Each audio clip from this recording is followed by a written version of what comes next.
नमो बुद्धाय। जय भीम, जय भारत, जय संविधान, जोहार साथियों। सबसे पहले तो मैं तमाम पत्रकार बंधुओं का आज की इस प्रेस वार्ता में स्वागत करता हूं। आज हम इसलिए मिले हैं, जैसा कि आप जानते हैं कि 12 फरवरी 2025 से बौद्ध गया के अंदर महाबोधि महाविहार की मुक्ति का आंदोलन चल रहा था और उस आंदोलन को कुचलने के लिए गया के डीएम ने, बिहार की सरकार ने नाना प्रकार के हथकंडे अपनाए और इस हद तक हथकंडे अपनाए कि बुद्ध पूर्णिमा वाले दिन 12 मई 2025 को बिहार के राज्यपाल आरिफ मोहम्मद खान महाबोधि महाविहार मंदिर आए और वहाँ पर उनके साथ बीटीएमसी के तमाम मेंबर्स, गया के डीएम, कमिश्नर, पुलिस अधिकारी सब लोग मौजूद थे। और वहाँ बौद्ध मंदिर के अंदर उस महाबोधि महाविहार में जहाँ तथागत बुद्ध को संबोधि प्राप्त हुई थी, वो महाबोधि महाविहार जो बौद्ध गया में स्थित है, जिस स्थल से दुनिया के तमाम बौद्धों की आस्था जुड़ी है, उस जगह पर बौद्ध मंदिर के अंदर बुद्ध की प्रतिमा की तरफ पीठ करके बिहार के राज्यपाल ने ब्राह्मणों के द्वारा मंत्रोच्चार से, जो कभी पहले बुद्ध का छोटा स्तूप होता था और उसके ऊपर बुद्ध की उकरी हुई एक प्रतिमा बनी हुई थी शिला के अंदर, जो तोड़ी जा चुकी है, जो एकदम जहाँ एक गड्ढा सा बन गया है, वहाँ पे उन्होंने उसको शिवलिंग कह के ब्राह्मणों के द्वारा मंत्रोच्चार से पूजा अर्चना की। और वो 100 साल पहले की उस जगह की एक पिक्चर मैं आपको दिखा रहा हूँ, आप देख सकते हैं, आप जूम करके इसको देख सकते हैं। ये 100 साल पुरानी पिक्चर तब की है जब नेपाल का राज परिवार महाबोधि महाविहार में दर्शन के लिए आया था, तथागत बुद्ध के दर्शन के लिए। इसमें बुद्ध की प्रतिमा के सामने ये छोटा स्तूप है और इस पर भी बुद्ध की शिला के अंदर प्रतिमा उकरी हुई है। ये स्तूप तोड़ा जा चुका है, अब बिल्कुल फर्श से मिला हुआ है। इसी जगह को, चूँकि वो स्तूप है, नीचे गोल है, उसको शिवलिंग कह के बुद्ध की प्रतिमा की तरफ पीठ करके राज्यपाल महोदय ने, डीएम साहब ने और तमाम बीटीएमसी जो बुद्धिस्ट टेम्पल मैनेजमेंट कमेटी उसके मेंबरान ने पूजा अर्चना की। ये राज्यपाल साहब का कृत्य, ये बीटीएमसी के मेंबर्स का कृत्य, ये डीएम साहब का और कमिश्नर साहब का कृत्य बेसिकली बौद्धों की आस्था को ठेस पहुंचाने वाला है। पूरे दुनिया के बौद्धों की आस्था को ठेस पहुंची है, क्योंकि ये बुद्ध पूर्णिमा वाले दिन ये कृत्य हुआ है और वो भी महाबोधि महाविहार के अंदर हुआ है, बुद्ध की प्रतिमा की तरफ पीठ करके हुआ है। क्या इस तरीके से बिहार का शासन, बिहार के राज्यपाल, गया के डीएम, वो लोग मिल के न केवल बौद्धों की आस्था के ऊपर उन्होंने हमला किया, बल्कि बौद्धों को भड़काने का काम किया। क्या राज्यपाल महोदय और बीटीएमसी के मेंबर्स और डीएम, ये तमाम लोग मिलके क्या दो संप्रदायों के बीच, दो धर्म के मानने वाले लोगों के बीच दंगे फैलाना चाहते थे? क्या वो उनको उकसाना चाहते थे? मैं पूछना चाहता हूं राज्यपाल महोदय से, क्या अयोध्या स्थित राम मंदिर के अंदर वो इस तरह नमाज पढ़ सकते हैं जाके? हिम्मत है उनकी? या किसी गुरुद्वारे के अंदर जाके इस तरह नमाज पढ़ सकते हैं क्या?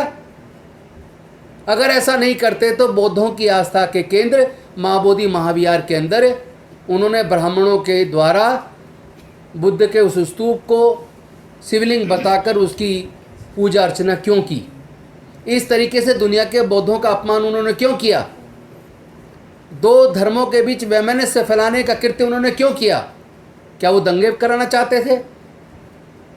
इसका जवाब राज्यपाल साहब को देना चाहिए और अगर राज्यपाल साहब को इसकी जानकारी नहीं थी तो गया के डीएम को तो थी, वहाँ के कमिश्नर को तो थी, बुद्धिस्ट टेम्पल मैनेजमेंट कमेटी के मेंबर्स को तो थी।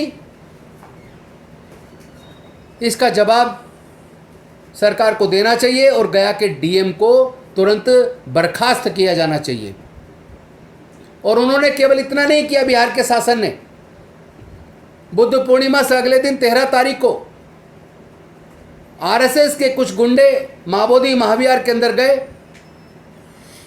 और वहां जाकर उन्होंने जय श्री राम के नारे लगाए।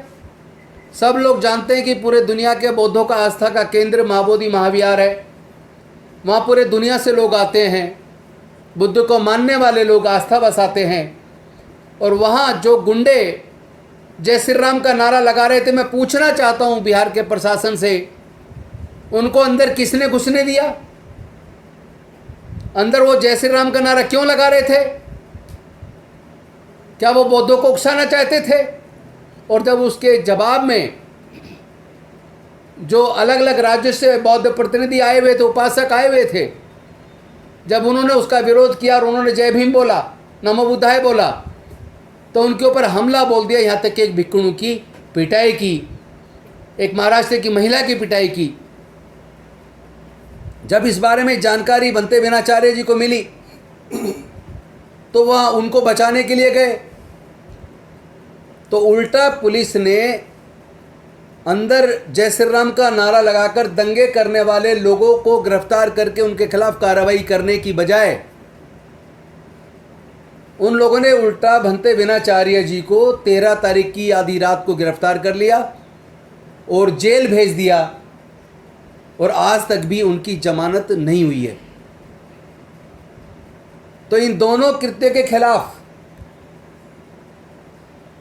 पूरा बौद्ध समाज, पूरे देश का बौद्ध समाज बेहद दुखी है, गुस्से में है। हमने सबसे रिक्वेस्ट की है कि आप बुद्ध को मानने वाले हैं, शांति से काम लीजिए। ये हमें भड़काना चाहते हैं, उकसाना चाहते हैं, ये लोग दंगा कराना चाहते हैं, लेकिन हम किसी भी कीमत पे इनके भड़कावे में आकर दंगा नहीं करेंगे।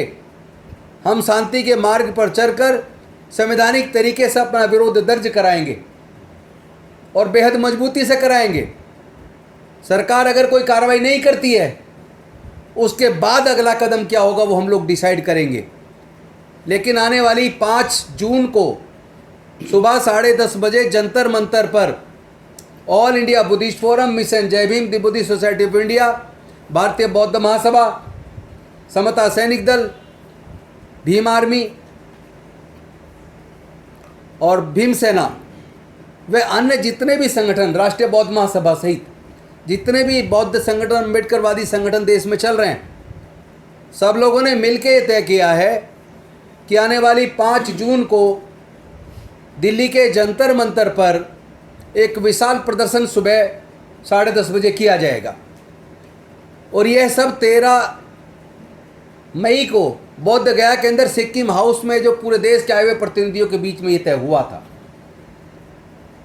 तो उसी डिसीजन के तहत हम लोग 5 तारीख को जंतर मंतर पर सुबह 10:30 बजे शांतिपूर्वक तरीके से, संवैधानिक तरीके से एक ज़बरदस्त प्रदर्शन करेंगे। और इसके साथ साथ 13 मई को सिक्किम हाउस में बौद्ध गया में ये भी तय हुआ था कि 6 और 7 जून को देश के सभी राज्यों से प्रतिनिधि दिल्ली में पहुंचेंगे। प्रतिनिधियों का एक सम्मेलन होगा 2 दिन का, रोज 4 सत्र चलेंगे और लंबी विस्तार पूर्वक चर्चा करने के बाद एक राष्ट्रीय बौद्ध संगठनों का समन्वय संघ निर्मित करेंगे, बनाएंगे, ताकि इस माबोदी महाविहार की मुक्ति के आंदोलन को आगे किस दिशा में कैसे लेके जाना है। और इसके साथ साथ जो बहुजन समाज के अन्य मुद्दे हैं, जैसे आए दिन हमारे लोगों को कभी मूंछ रखने पर, कभी घड़ा छू लेने पर, कभी मंदिर में मूर्ति छू लेने पर हत्या कर दी जाती है, कभी घोड़ा खरीदने पर हत्या कर दी जाती है, तो कभी घोड़ी पर बारात निकालने पर हमले कर दिए जाते हैं, तो कभी भीम जागरण या बुद्ध धम्म देशना करने पर प्रतिबंध लगाकर वहाँ हमले कर दिए जाते हैं।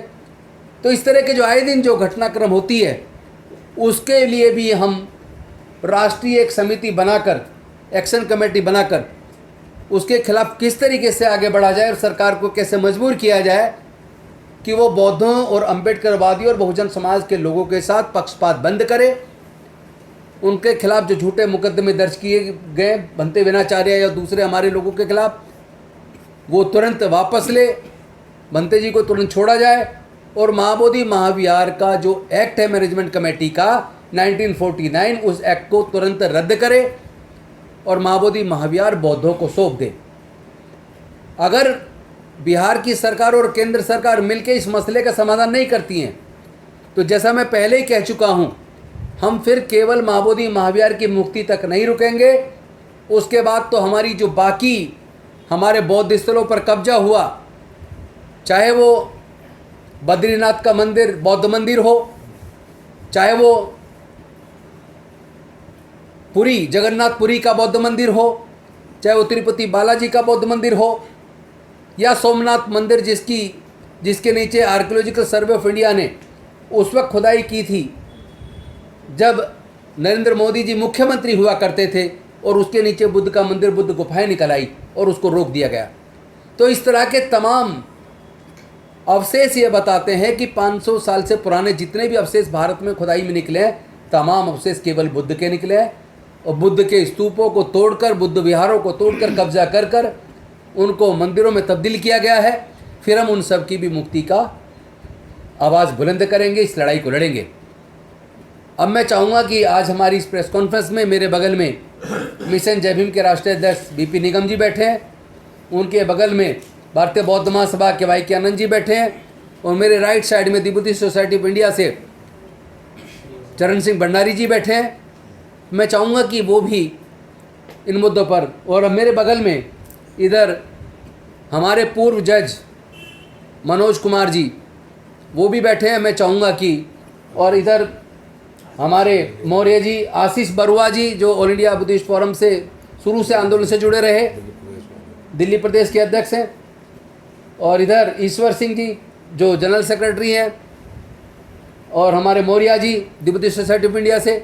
तो मैं चाहूँगा कि इस मुद्दे पर आगे की रूपरेखा के बारे में एक संक्षिप्त में भंडारी जी अपनी बात रखेंगे। और आप सभी को बहुत बहुत धन्यवाद, क्योंकि आप एक ही निमंत्रण के बाद आप सब उपस्थित हुए हैं। धम्मबंधुओं, मैं तो एक बात कहनी चाहूँगा कि जब ये सरकार के प्रधानमंत्री मोदी जी जब विदेशों में जाते हैं तो वहाँ ये कहते हैं कि हम भगवान बुद्ध की पावन भूमि से आए हैं, और यहाँ आप देख रहे हैं कि जो भगवान बुद्ध की पावन भूमि है उसमें मंत्र पढ़े जा रहे हैं, उसमें पंडित बड़े हुए हैं, उसमें सारा जय भीम जय श्री राम के नारे लगाए जा रहे हैं। क्या मैं ये आज के माध्यम से कहना चाहूँगा, जब विदेशों में कहते हैं पवित्र भूमि से आए हैं भगवान बुद्ध की से, क्या उनको सुनाई नहीं देता है कि उस भूमि पर जहाँ तथागत भगवान बुद्ध को ज्ञान प्राप्त हुआ, ऐसी भूमि पर भगवान बुद्ध जो जय श्री राम के नारे लगाए जाते हैं, वहाँ भिक्षुओं को जेल भेज दिया जाता है, वहाँ महिलाओं को जो हमारी बहुत भिक्षुणी को पीटा जाता है, क्या उनको दिखाई नहीं देता? अभी जो हमारा आंदोलन है, अभी हमने जंतर मंतर पर 13 मार्च को हमने प्रदर्शन किया था। अब उससे ज़्यादा उग्र प्रदर्शन, वो तो हमारा केवल दिल्ली का था, लेकिन अब ऑल इंडिया बेस पर जो प्रदर्शन है 5 जून को, उस पर सभी से हम आह्वान करते हैं कि ज़्यादा से ज़्यादा लोग आएँ और इकट्ठा हों, जिससे कम से कम इस सरकार को ये लगे कि भाई हम, भगवान बाबा साहब ने कहा था कि भगवान बुद्ध का जो धम्म है वो ये नहीं धम्म सिखा था कि हम बार बार ही बैठे रहें, लेकिन हम उसके बाद हम उसको किसी को ऐंठना, तोड़ना और मरोड़ना भी जानते हैं, तभी हम भगवान बुद्ध बाबा साहब के अनुयायी बन सकते हैं। तो ये हम ये आश्वासन देते हैं, हम शांति प्रिय लोग हैं, शांति से काम करेंगे, आह्वान करेंगे, लेकिन जब नहीं मानेंगे तो फिर आगे दूसरा कदम भी उठाया जाएगा। और इसके बाद अगर फिर भी नहीं मानते हैं तो भारत, पूरे वर्ल्ड में 120 कंट्री ऐसे हैं जिनकी एक फ़ोन बनी हुई है बुद्धिस्टों की, फिर हम ये बात वहाँ पर उठाएंगे। और जितने भी अभी जितने बौद्ध कंट्रीज़ के यहाँ वो बने हुए हैं जो मंत्रालय हैं, उनको सबको लेटर देंगे हम। फिर ये सरकार ये ना कहे कि तुमने अपने देश की बात को दूसरे विदेशों में क्यों पहुँचा दिया, क्योंकि हमारी चेतावनी है।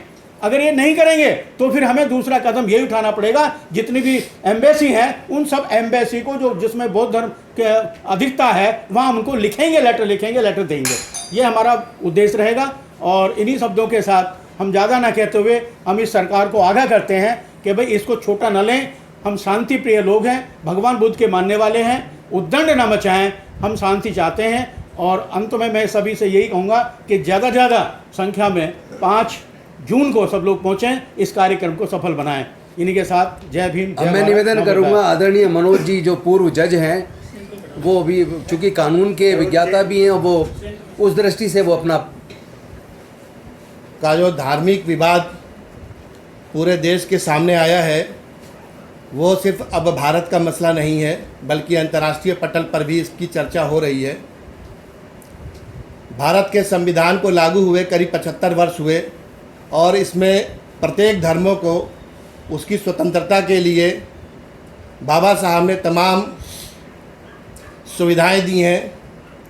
बावजूद उसके किसी के धर्म में जाकर ज़बरदस्ती बल का प्रयोग कर पूरी तरीके से भड़काना, वहाँ पर जाकर मुकदमे कर जेल भेजना, आस्था रखने वाले लोगों की मूर्तियों पर कभी पीठ दिखाना, कभी शिवलिंग बनाकर पूजा करना, और इसमें सरकार, बिहार सरकार, राज्यपाल, जो कि इंटरनेशनल मुद्दे हैं जिसकी वजह से भारत दुनिया के देशों में जाना जाता है, बावजूद उसके द्वारा कोई संज्ञान नहीं लिया जाता है। जैसा कि पूर्व मंत्री साहब ने बताया कि इसमें डीएम और संबंधित अधिकारियों के खिलाफ कार्रवाई होनी चाहिए थी, लेकिन सरकार के प्रभाव में आकर इस तरह के हालात इस मुल्क में बने हुए हैं कि सिर्फ बुद्ध ही नहीं, बुद्धिज़्म पर ही नहीं, इस्लाम और ईसाईयत पर भी हमले हो रहे हैं। भारत एक धर्मनिरपेक्ष देश है, बावजूद उसके बार बार प्रत्येक धर्मों को टारगेट किया जा रहा है और जो मानवता में यकीन रखते हैं वहाँ पर जाकर उनको उकसाया जा रहा है ताकि उधर से कोई भी हिंसक घटनाएं हों और उसके बाद वो प्रतिकार के रूप में लोगों के ऊपर कार्रवाई करें और जो उसमें आस्था रखता है उसको कुचलने का प्रयास करेंगे। लेकिन भारत के संविधान ने सबको ताकत दे रखी है। 2012 से माननीय उच्चतम न्यायालय में इस संबंध में रिट पिटीशन पेंडिंग है और उसमें हम लोगों की एक मीटिंग भी हुई है कि और कौन से नए मुद्दे ले आए जा सकते हैं जिसको ले आकर हम लोग उसका निस्तारण जल्द से जल्द कराएं। और कमाल की बात यह भी है कि इस देश के न्यायपालिका में पहले Buddhist chief justice of India अपने आप को डिक्लेयर करते हैं, बावजूद उसके बुद्धिस्ट लोगों के ऊपर इस तरह के हमले शायद दुनिया में कहीं और नहीं हो रहे होंगे। और इस मुल्क में जो बुद्धिज़्म है वो अपनी मुक्ति के लिए आंदोलन छेड़ रहा है। ये बहुत ही दुर्भाग्यपूर्ण स्थिति है इस मुल्क की। सभी अम्बेडकरवादी जो बुद्ध को मानते हैं और तमाम ऐसे लोग जो सभी धर्मों की इज्जत करने में यकीन रखते हैं, उनको आगे आना चाहिए। ये सिर्फ अम्बेडकरवादियों की ही मुहिम नहीं होनी चाहिए, क्योंकि जिस तरीके से धार्मिक स्वतंत्रता को बाधित किया जा रहा है, आने वाले समय में वो अपने देवी देवता तक को थोपने के लिए तैयार है। कभी भी बुद्धिज़्म की विवाद पूरी दुनिया में कहीं नहीं रही है। यह शांति का धर्म है, अहिंसा का धर्म है, सत्य का धर्म है। लेकिन सरकारें जानबूझकर एक विशेष धर्म को टारगेट बारी बारी से कर रही है। उसकी संवैधानिक संस्थाओं से उसको कराया जा रहा है। लेकिन जो हम लोगों की एक बैठक हुई है उसमें तय किया गया है कि अभी तो लोग टुकड़ों में, कोई किसी राज्य में, कोई किसी ज़िले में, तमाम संगठन बना के, तमाम समितियां बना के लोग इस मुद्दे को खड़ा कर रहे हैं। लेकिन 5 जून को जो एक आंदोलन रखा गया है वो एक सांकेतिक आंदोलन है पूरे देश के लिए। और इसके बाद 6 और 7 जून को एक समन्वय समिति बनाई जा रही है ताकि सभी लोग इकट्ठे होकर एक साथ इस विवाद को सुलझाएं और माननीय सुप्रीम कोर्ट में भी अपनी पैरवी दमदारी से हम लोग करेंगे। आदरणीय मंत्री जी ने भी बताया आप लोगों को। और सरकारों से ये उम्मीद हम लोगों को बिल्कुल नहीं है आज की तारीख में कि ये हम लोगों को न्याय देंगे, क्योंकि बुद्धिज़्म अपने इस देश में न्याय के लिए लड़खड़ा रहा है, जिसको मेरा सभी लोगों से अपील है कि सभी लोग इस आंदोलन में सहयोग करें, अपना भाग अपने आप को समर्पित करें, जिससे कि आने वाला समय सभी के लिए हितकर हो। बहुत बहुत शुक्रिया। अब मैं चाहूँगा कि मिशन जय भीम के राष्ट्रीय अध्यक्ष बीपी निगम जी। ये जो आंदोलन चल रहा है काफ़ी दिन से, 12 फरवरी से शुरू हुआ था और बार बार इसको उखाड़ने के लिए विभिन्न प्रकार से प्रयास किए गए हैं, बड़ा दबाव डाला गया है और ख़ासकर वहाँ के डीएम और उसके बाद राज्यपाल ने जो कृत्य किया है वो बड़ा ही शर्मनाक है। पूरा देश इससे बड़ी ठेस पहुँची है और उसी के संदर्भ में 5 तारीख को जो हमने आमंत्रित किया है कि एक आंदोलन जो सरकार के इसके खिलाफ हमने किया है, अब उसके आमंत्रित कर रहे हैं कि आप कृपया करके 5 तारीख को, आप 5 जून 2025 को जंतर मंतर पर 10:30 बजे ज़रूर आएँ। और उसके बाद 6 और 7 तारीख को जो सम्मेलन हमने आयोजित किया है, पूरे देश भर से उसके प्रतिनिधि आ रहे हैं। उसके बाद एक समन्वय समिति बनेगी, एक एक्शन कमेटी बनेगी जो इस आंदोलन को और सही तरीके से और ज़्यादा अपने प्रभाव से सरकार के ऊपर दबाव डालेगी कि इसका मसला हल किया जाए। बार बार बात करने पर उसको मानते तो हैं पर करने के लिए राज़ी नहीं होते हैं, तो उसके लिए समिति बनाकर इस पर दबाव डाला जाएगा। 6 और 7 तारीख को हमने समन्वय समिति के लिए सम्मेलन आयोजित कर रहे हैं। आप सभी से हम प्रार्थना करते हैं, निवेदन करते हैं कि कृपया अगर 5 तारीख को जंतर मंतर पर 10:30 बजे आप अधिक से अधिक संख्या में पहुँचें और सरकार को अपनी आवाज़ पहुँचाएँ। और 6 और 7 तारीख को जो सम्मेलन होगा उसमें भी प्रतिनिधि जरूर शामिल हो। जय भीम, नमो बुद्धाय। अब मैं चाहूँगा दिल्ली के अध्यक्ष करता हूँ कि वो लोग 5 तारीख के आंदोलन में अधिक से अधिक तादाद में सम्मिलित हों और 6 और 7 को जो हमारा सम्मेलन है उसमें अपनी अपनी संस्था की भागीदारी सुनिश्चित करें, क्योंकि बाकी बातें तो हमारे विद्वान साथियों ने, मंत्री जी ने, जज साहब ने कह दिया है। तो बस मेरी उम्मीद वही है, अपील कि आप अधिक से अधिक संख्या में सम्मिलित हों और अपनी संस्थाओं को भी लेके आएँ, जिससे एक समन्वय समिति बन सके। जय हिंद। इसके साथ ही मैं आमंत्रित नमो बुद्धाय। आज की जो ये कॉन्फ्रेंस है इसलिए बुलाई गई है कि जो गया में जो हमारा मुहिम चल रहा है उसको और तेज़ी से लाया जा सके।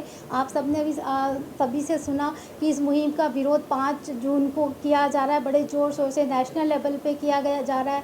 जंतर मंतर पर सबसे रिक्वेस्ट है कि वहाँ आएँ और अपना विरोध प्रदर्शन सरकार को दिखाएं, क्योंकि ये बहुत ज़रूरी है। क्योंकि हम बुद्धिस्ट बहुत शांति प्रिय हैं। बुद्ध जिन्होंने हमें शांति का, एकता का और अहिंसा का संदेश दिया, और उन्हीं के अनुयायियों के साथ ऐसा खिलवाड़ किया जा रहा है, उनको दबाया जा रहा है। इसका घोर हम निंदा करते हैं। स्पेशली महामहिम राज्यपाल जी से ऐसे कृत्य की हमें कभी भी आशा नहीं थी। इसका एक विरोध प्रदर्शन करना और अपनी उसके प्रति अपना हम जो विरोध प्रदर्शन अपना दर्शाते हैं, और इसके लिए पूरे राष्ट्र से आह्वान है कि वहाँ प्रत्येक राज्य से प्रतिनिधि आएँ और अपना विरोध वहाँ पर प्रदर्शन करें, जिससे कि सरकार को एक निर्देश जा सके और एक संदेश जा सके कि हम सब एक हैं और बुद्ध के साथ, बुद्ध के अनुयायियों के साथ स्पेशली होने वाले इस अन्याय को हम लोग बर्दाश्त नहीं करेंगे।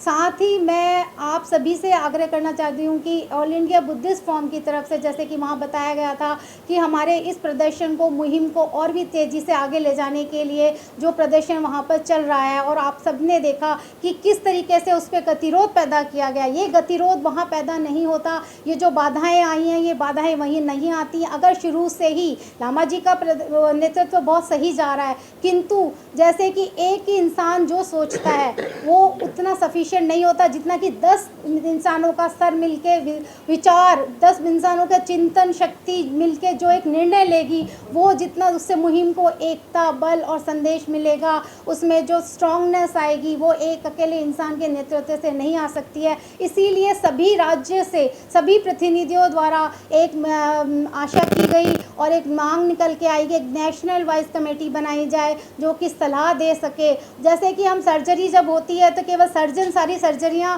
नहीं करता है, वो सारे एक साथ सब कुछ वो अकेला हैंडल नहीं करता है, हर एक्सपर्ट्स वहाँ पे होते हैं, वो उसको हैंडल करते हैं। कोई डायबिटीज़ का एक्सपर्ट होता है, कोई एनेस्थीसिया का होता है, सब इसमें भी जो नेशनल कमेटी बनेगी हर स्तर से, हर स्टेट से जो लोग आएंगे वो इसका प्रतिनिधित्व करेंगे। और जब 10 दिमाग मिलकर जब सोचेंगे और उस नेतृत्व को आगे बढ़ाएंगे, जो उसको दिशा देंगे, वो उसकी बात ही कुछ होगी, उससे एक संदेश जाएगा, एक बहुत महत्वपूर्ण निर्णय निकल कर आएगा। और वो दिन जब दूर नहीं जब हम BTMC एक्ट को रद्द करवा पाएंगे, क्योंकि यहाँ पर सब मिलकर एकजुट होकर काम करेंगे। और ये जो समन्वय समिति है वो हर स्टेट से लोगों से हर स्टेट के लोग उसमें होंगे और उसके अंदर भी ऑर्गेनाइजेशन बनाई जाएगी जो कि अलग अलग कामों को देखेगी। जैसे कि मीडिया हैंडल करने वाला अलग होगा, अकाउंट देखने वाला अलग होगा, और जो लोग आ रहे हैं उनसे बातचीत करने वाला, और नेक्स्ट दिन का क्या आपकी एक अपनी गतिविधि होगी और क्या किस विषय पे चर्चा की जाएगी, उसके लिए पहले से ही निर्धारित कर लिया जाएगा। जब सब कुछ सिस्टमेटिक चलेगा